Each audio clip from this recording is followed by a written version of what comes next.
우리 옆에 분과 인사 나누겠습니다. 잘 오셨습니다. 좀 이른감이 있지만 새해 복 많이 받으세요. 인사하시죠. 새해 복 많이 받으세요. 자, 여러분, 오늘은 2025년 마지막 주일입니다. 우리는 며칠 후에 이제 송구영신 예배를 통해서 한 해를 정리하고 이제 새해를 맞는 시간 우리가 함께 보낼 겁니다. 이 마지막 주일은 단순히 지나간 시간을 어떤 정리하는 날이라기보다는 하나님 앞에서 다음 걸음을 준비하는 전환의 시간이라고 볼 수가 있습니다. 끝과 시작이 맞닿은 자리에서 우리는 다시 우리의 마음과 삶의 방향을 한번 돌아보게 되죠. 어떻게 우리가 살아왔고 앞으로 어떻게 살 것인가. 많은 사람들은 성탄절부터 연말까지 어떤 휴일의 연장선을 여기면서 가장 느슨한 시간을 보냅니다. 잘 아시겠지만 운전을 해도 이렇게 트래픽이 별로 없는 시간이 바로 이때인 것 같아요. 일상의 긴장을 잠시 내려놓고 쉼과 어떤 즐거움을 누리는 계절로 이 시기를 이해하는 분도 있습니다. 근데 저에게는 이 시간은 오히려 굉장히 분주한 시간이에요. 한 해를 정리해야 하고 동시에 새로운 한 해를 어떻게 살아갈 것인가를 준비하는데도 분주함이 있겠지만 그것보다도 이 주일 예배 드리죠. 그리고 오늘 오후부터 이제 유스 리트리트 가잖아요. 그것도 리트리트 준비해야 되죠. 그리고 송구영신 예배 준비해야 되죠. 그러니까 굉장히 바빠요. 굉장히 분주한 시간이에요. 늘 보면 이 시간이 분주했던 것 같아요. 그럼 돌이켜보면 2025년은 제 삶에 유난히 빠르게 지나가는 한 해였던 것 같습니다. 한번 돌아보세요. 2025년 마지막 주일 실감 나세요? 이야, 여러분, 교회를 이전한 이후에 처음으로 맞이한 한 해였고 어떤 새로운 지역에서의 어떤 이 교회 공동체를 세워가는 데 있어서 크고 작은 행사와 결정 그리고 고민들이 쉼없이 있었던 것 같습니다. 그래서인지 달력이 넘어가는 속도가 예전보다도 오늘 잠깐 우리가 예배 드리기 전에 늘 중보기도 하는데 같이 하시는 분이 그러는 것 같아요. 눈 하나 깜빡이면 일주일이 훅 간대. 그래서 제가 어떤 마음이 드냐면 내년에는 눈 하나 깜빡하면 한 달이 가지 않을까. 어쩌면 이렇게 시간이 빨리 갔는지 돌아보면, 여러분, 그럼에도 불구하고 분명한 여러분들 감사가 있습니다. 열린교회가 오린다, 이 라모린다 지역이라고 해요. 이 지역을 라모린다 지역에서 한인교회에서 조금씩 자리를 잡아가고 있다는 사실, 여러분 잘 모르겠지만 우린 유명해요.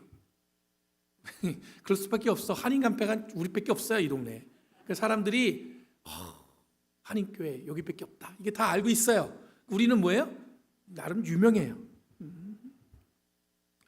여러분, 부활절에 지난번에 에건팅 통해서 지역과 연결했고 동네 사람들 많이 왔었어요. 그리고 영어 예배 시작하면서 여러 가지 준비를 하는데 새로운 분들도 오기도 하고 영어권들이 와서 예배 드리는 시간도 우리가 잘 보냈습니다.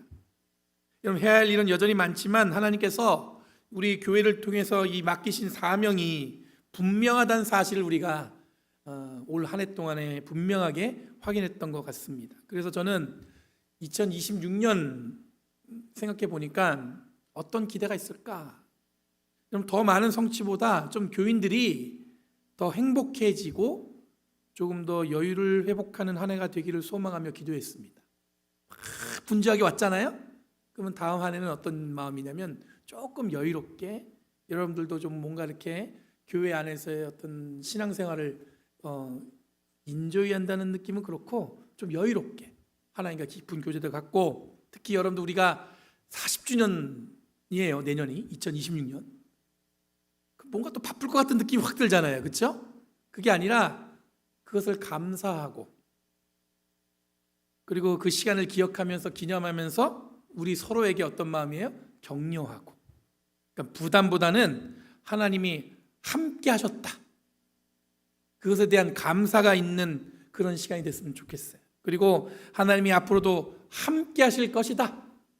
지금까지 함께 하셨으니까 앞으로도 어떻게 해요? 함께 하시겠지.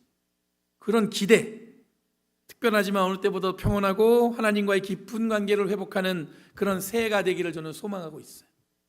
여러분들 막 바빠서 이게 아니라 정말 여유롭게 하나님의 은혜로 지금까지 지켜준 거에 감사, 지나온 40년이 감사하고 앞으로의 40년도 하나님께 맡기는 거죠. 그런 기대가 있는 한 해가 됐으면 좋겠다는 그 마음으로 기도하고 있어요.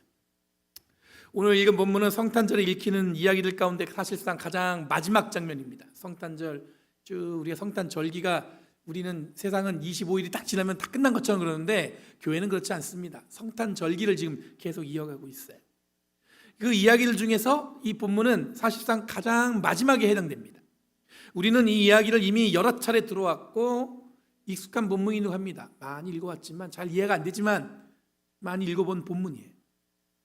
그러나 이 본문을 자세히 들여다보면 이 이야기는 결코 따뜻하거나 낭만적인 분위기로 끝나지 않습니다. 오히려 매우 불편하고 숨이 막히는 이야기로 채워져 있습니다. 헤롯은 장차 유대인의 왕으로 태어날 아기에 대한 소문을 듣고 자신의 권력을 위협받고 있다고 느낍니다. 그리고 그 위협을 제거하기 위해서 베들레헴과 그 주변 지역에 있는 2살 이하의 모든 사내 아이들을 죽이라는 명령을 내립니다. 이는 개인의 분노나 충동이 아니라 국가 권력이 저지른 조직적인 폭력이었다고 볼 수도 있습니다. 이 장면은 자연스럽게 출애굽을 앞두고 바로가 저질렀던 사건을 떠올리게 합니다. 바로 역시 히브리 남자아이들을 죽이려 했고 그 폭력의 한복판에서 하나님은 어린 양의 피를 이 문선주에 바르는 유월절, 패스오버, 모든 재앙이 그 어린 양의 피를 바른 것은 지나갔다는 그 내용으로 통해서 우리가 이스라엘을 구원하셨던 것을 잘 알고 있습니다. 마태는 이런 구약의 어떤 기억을 의도적으로 소환하고 있는 것 같습니다. 예수님 역시 헤롯의 폭력을 피해서 오늘 본문에 보니까 이집트로 내려갔다 다시 돌아왔다는 이야기가 기록되어 있습니다. 이 이야기는 유대인 독자들에게 매우 중요한 질문을 던집니다. 그렇다면 이 예수는 누구인가? 라는 질문이 있었겠죠. 출애굽의 길을 다시 통과한 존재, 그러니까 어쩌면 예전에 출애굽 때 일어났던 사건이 다시 한번 경험되어졌던 사건, 이스라엘 역사를 몸으로 다시 살아낸 존재, 그가 바로 예수 그리스도라는 사실을 마태는 이 본문을 통해서 분명히 드러내고 있습니다. 우리가 기억했던 그 사건에서 우리가 구원받던 그 사건을 통해서 드러났던 그 이야기가 바로 누구를 통해서? 예수를 통해서도 우리가 알게 된다. 여러분, 유대 기독교 전통 안에서 사람들은 일반적으로 하나님에 대한 특정한 기대를 가지고 있습니다. 하나님께서는 악인이 형통하도록 내버려 두지 않으시고 무고한 사람들이 고난받도록 방치하지 않으실 거라는 기대가 그 당시 유대인들한테는 하나님에 대한 이해가 있어요. 악인은 뭐예요? 심판하시고, 의인은 어떻게 하세요? 형통하게 만드신다. 그런데 현실은 이런 기대를 충족 못 시킬 때가 많죠. 우리는 자연스럽게 질문하게 됩니다. 하나님은 과연 정의로운 분이신가? 왜 선한 사람들이 고난받고 있는가? 왜 악인은 형통하고 있는가? 그런 질문을 하게 됩니다. 이거는 구약에서도 계속 나오는 질문 중에 하나예요. 그래서 이거를 신정론이라고 부릅니다. 테오디스라고 우리는 주로 얘기하는데, 마태복음에서는 이 질문이 가장 분명하게 제기될 수 있는 장면이 오늘 본문에 등장하는 유아의 학살 사건입니다. 2살 아이의 남자아이를 죽인 사건. 예수님은 하나님의 계획으로 생명을 보존받았지만 같은 시기에 태어난 그 아이들은 예수님과 같은 시기에 태어났다는 이유만으로 다른 아기들 모두 다 죽임을 당했습니다. 이 사실은 결코 가볍게 넘길 수 없는 깊은 질문을 남깁니다. 마태는 이 비극적인 이 사건을 매우 담대하게 서술합니다. 감정을 자극하는 묘사도 없고 신정론의 질문을 직접적으로 제기하지 않습니다. 여기서 마태가 하나님 어디 계신 거야? 하나님은 정의로운 분이신가? 이런 질문하지 않죠. 그냥 담담하게 그 이야기를 서술하고 있어요. 그러니 저는 오히려 이 담담함 속에서 마태의 분명한 태도를 읽게 됩니다. 이 사건을 기록했다는 사실 자체가 전제적 권력의 폭력에 대한 조심스럽지만 분명한 고발이라고 볼 수가 있기 때문에 그렇습니다. 누가 그랬어요? 헤롯이 이 일을 했다. 누가 그렇게 이런 나쁜 짓을 했는가? 헤롯이 그 일을 했다. 기록함으로써 잊혀지지 않게 하고 침묵하지 않겠다는 결단이 이 본문 안에 담겨져 있습니다. 그리고 마태는 이 장면에서 예레미야 31장 15절의 말씀을 인용합니다. 그 본문에 보면 이렇게 나옵니다. 라마에서 슬퍼하며 크게 우는 소리가 들으니 라헬이 그 자식들을 위하여 울며 위로받기를 거절하는도다. 이 인용은 단순히 성경 구절의 삽입이 아닙니다. 이는 과거의 울음을 현재로 불러오는 신학적 행위예요. 여기서 라헬은 창세기에 등장하는 실제 인물 라헬을 가리키지 않습니다. 예레미야서에서 나오는 라헬은 이 바벨론 제국에 의해서 자녀들을 잃은 이스라엘 전체를 상징하는 어머니의 형상입니다. 그러니까 그 당시에 바벨로니에서 잘 아시겠지만 왕국이 멸망해요. 북쪽은 이미 멸망했고 남쪽이 남았단 말이에요. 그것도 바벨론에서 멸망합니다. 포로로 끌려가요. 그러면서 자녀들을 다 잃어버린 어머니가 울면서 하는 것을 상징적으로 누구의 이름을 빌렸냐면 라헬이 울었다. 마태는 이 상징을 헤롯의 유아학살 사건에 겹쳐놓음으로써 이 두 제국의 권력이 동일한 방식으로 무고한 생명을 유린했음을 보여주고 있습니다. 그때 라헬이 울었다고 상징했다고 이야기한 것처럼 지금도 뭐예요? 울고 있다는 뜻이에요. 모두가 그 사건을 통해서 어떻게 해요? 울고 있다. 이 인용은 마태의 성취신학을 보완하는 수준을 넘어섭니다. 성경은 단지 구원의 이야기만 기록하지 않습니다. 그러니까 성경이 어려워요. 단순하게 그 사건만 기록하지 않아요. 다양한 이야기가 있어요.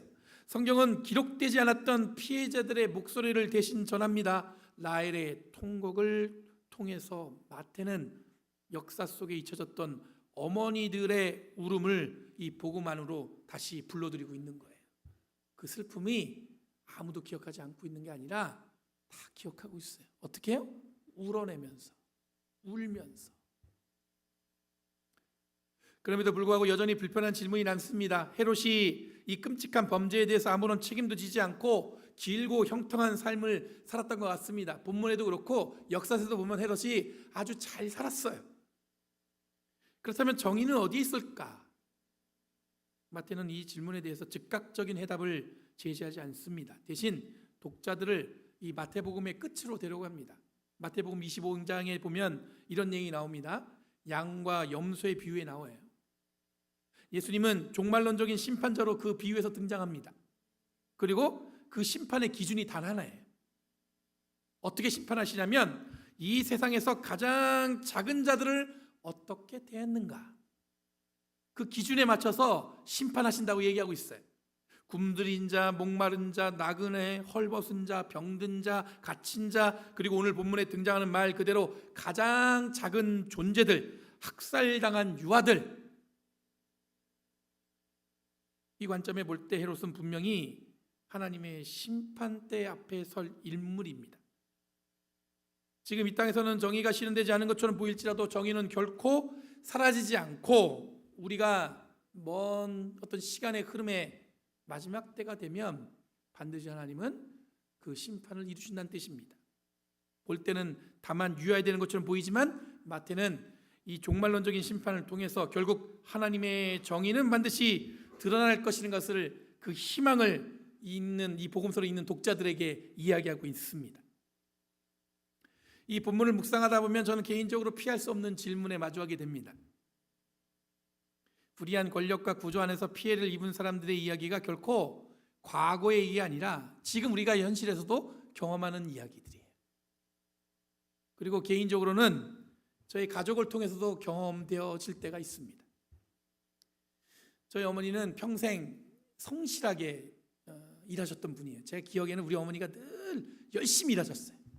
아침에 보면은 늘 아침부터 이른 아침부터 준비하셔서 제 도시락을 그때는 2개씩 싸죠. 점심 도시락, 저녁 도시락 싸서 보내면서 일을 하시고 밤에 한 12시쯤 자정쯤 들어오세요. 그리고 아침에 매일 반복해서 그 일을 하셔요. 굉장히 성실하게 자기의 삶을 갖다가 끌어오신 분이에요. 제가 어릴 때 용돈 받으려면 누구한테 달라고 그랬냐면 저 엄마한테 달라고 그랬어요. 왜냐하면 어머니가 이게 어떤 열심히 사시니까. 그렇게 어렵게 일하셨는데 30년 전에 어렵게 가게를 마련했어요. 그것도 2칸이나. 얼마나 기뻐요. 우리 어머니 기쁜 마음으로 서울시에서 그 전에 몰랐죠. 그 가게를 산 다음에 시간이 지나니까 서울시 거라고 그게 반환되면서 매매가 금지되고 서울시와 계약을 맺어야 한다는 조건을 일방적으로 통보받은 거예요. 자기 건 줄 알고 샀는데 나중에 보니까 이게 어떻게 된 거냐면 민간 사업자한테 맡겨갖고 개발을 한 다음에 어느 정도 일정 시간이 지나면 어디로 가는 거예요? 서울시의 권한이 가는 거예요. 근데 그 중간에 그 사건을 모르니까 자기 건 줄 알고 샀는데 나중에 보니까 이게 뭐예요? 서울시 거야. 근데 서울시가 계속 뭐라는 거야? 나가라 마라. 이것 때문에 어머니가 굉장히 힘드셨던 걸로 기억이 나요. 이런 사실을 알 수 없으니까 장사하시면서 여기저기 사정을 해야 하는 일이 많았습니다. 사정도 해보고 때도 써보고 정치인들에게 부탁도 하고 이런저런 노력으로 지금까지 잘 버텨오셨어요. 보면 우리 어머니가 정치인을 모르는 사람이 없어요. 누구 국회의원, 누구 의원. 그러면서 어느 날은 그런 거예요. 자기가 아주 진보 정당을 가입했대. 왜? 그랬더니 자기 이야기를 들어준 사람은 거기밖에 없대. 그래서 내가 깜짝 놀랐어요. 아니 그럴 뿐이 아닌데. 지금까지 잘 버텨오시다가 얼마 전에 이 불의한 임차인을 만났습니다. 장사하면서 가장 어려움에 빠진 거죠. 이 계약의 책임은 지지 않으면서 권리를 주장하고 이 제도와 구조의 허점을 이용해서 버티는 과정 속에 어머니는 오랜 시간 경제적인 정서적인 고통을 감당해야 했습니다. 아들이 이 상황을 보는 마음은 굉장히 괴로운 일이었습니다. 멀리 있으니까 직접 도울 방법도 없고 답답하더라고요. 분명히 억울하다고 느껴졌고 왜 이런 일이 어머니에게 일어나야 하는지 하나님께 묻고 싶었습니다. 그런데 동시에 저는 목사로서 이 이야기를 감정적으로만 해석할 수 없는 자리에도 서 있어요. 무조건 이게 엄마 편을 들어야 되는데 그것도 잘 안 되더라고요. 그래서 저는 스스로에게 이렇게 질문해 봤습니다. 과연 그 임차인은 정말 불의한 사람인가? 아니면 그는 그저 자신에게 유리한 구조 안에서 허용된 선택을 했을 뿐인가? 그런 질문을 하게 됐어요. 이 질문은 제 감정을 더 복잡하게 만들었지만 동시에 매우 중요한 질문이었습니다. 불의는 종종 특정 개인의 악함에서 비롯되는 것이 아니라 이 불의를 가능하게 만드는 구조 속에서 반복되어진다는 생각이 들었어요. 누군가는 그 구조 안에서 이익을 얻고 누군가는 침묵 속에서 고통을 감당하게 됩니다. 이 과정을 가장 어려웠던 건 뭐냐면 어떤 사람들이냐면 어머니와 같은 억울함이 쉽게 설명되어지지 않는다는 것. 분명 피해가 있지만 그 피해를 온전히 드러내기 위해서는 제도와 행정 그리고 이해관계가 너무 복잡하다는 것. 이것 때문에 더 힘들 수 있겠구나 이런 생각이 들었어요. 그래서 어머니의 고통은 점점 개인의 문제로 축소되어졌고 오래 침묵해야 하는 일들이 되어버려진 것 같습니다. 이때 저는 오늘 본문에 등장하는 라헬의 울음을 다시 떠올리게 됐습니다. 라헬은 소리를 질러서 항의하지 않았습니다. 다만 울고 있을 뿐입니다. 그러나 성경은 그 울음을 우리가 읽을 수 있도록 기록하고 있습니다. 누구도 대신 말해주지 않았던 그 울음을 성경을 잊지 않고 불러내서 오늘 우리가 읽고 있는 거예요. 이 예화를 통해서 저는 누군가를 정죄하고 싶지 않습니다. 오히려 이 이야기는 우리에게 질문을 던집니다. 우리가 살아가는 이 사회의 구조 안에서 누군가는 합법이라는 이름으로 이익을 얻고 누군가는 설명되지 않는 억울함 속에서 침묵하고 있지 않은지 말입니다.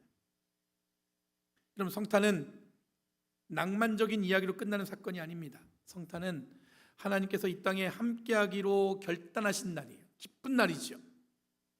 그리고 그 결단은 평안함으로 오지도 않습니다. 긴장과 위협 그리고 폭력의 현실 속에서 시작되었습니다. 생각해 보세요. 예수님이 오셨는데 가장 일어난 사건이 뭐예요? 그 지역에 있는 2살 남자아이들 다 어떻게 했다고요? 죽여버렸다. 그러면 성탄 이후의 삶은 자동적으로 우리가 평화롭게 느껴지지 않을 수 있습니다. 빛과 소금이 된다는 것은 중립을 지키는 것이 아니라 지극히 작은 자들의 편에 서는 결단입니다. 울고 있는 라헬의 곁에 머무는 선택이며 불편함을 피하지 않고 책임을 회피하지 않는 삶을 살겠다는 결심입니다. 이것이 성탄 이후에 우리가 서야 할 자리라고 저는 믿습니다.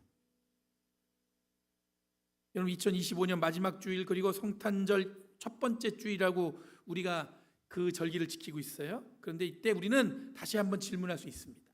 성탄절 이후에 우리는 어떤 자리에 서서 2026년을 시작할 것인가? 이 질문 앞에서 두려움이 아니라 소망으로, 회피가 아니라 책임으로 하나님께서 주시는 새해를 맞이하는 저와 여러분이 되길 간절히 축원합니다. 우리는 살펴야 돼요.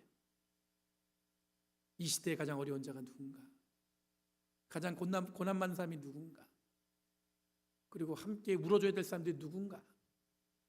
그리고 오늘 본문에 등장했던 라헬의 울음처럼 그 울음에 우리도 함께 동참하며 함께 그들과 함께 울어줄 수 있는 마음을 가지는 그것이 바로 우리에게 주어진 성탄절, 예수님이 이 땅에 오셨다는 사건을 통해서 우리들이 고백해야 될 성탄의 이야기들입니다. 그럼 2025년 열심히 수고하셨습니다. 옆에 분에게 인사하세요. 고생하셨어요. 고생하셨습니다. 2026년 힘내세요. 힘내세요. 힘내세요. 기도하겠습니다. 걸어가신 주님 감사합니다. 우리는 때로는 알 수 없는 고난과 어려움 때문에 삶이 힘들고 막막함으로 마주하지만 우리가 그래도 이 교회 공동체 안에서 함께 울어주고 그 슬픔을 들어주며 그 눈물을 닦아주는 또 서로와 서로를 위로해 줄 수 있는 은혜 주심에 감사드립니다. 2025년 한 해를 이렇게 감사로 고백하며 마무리할 때 2026년 새해에는 하나님의 은혜와 사랑 가운데 우리를 더욱더 하나님이 불러내신 그 깊은 은혜로 나아갈 수 있도록 인도하여 주시옵소서. 지금까지 지켜주신 은혜를 기억하며 앞으로 더욱더 이끌어 가실 하나님의 은혜를 기억하며 살아가는 저희들 되게 하여 주시옵소서. 감사드리며 예수님의 이름으로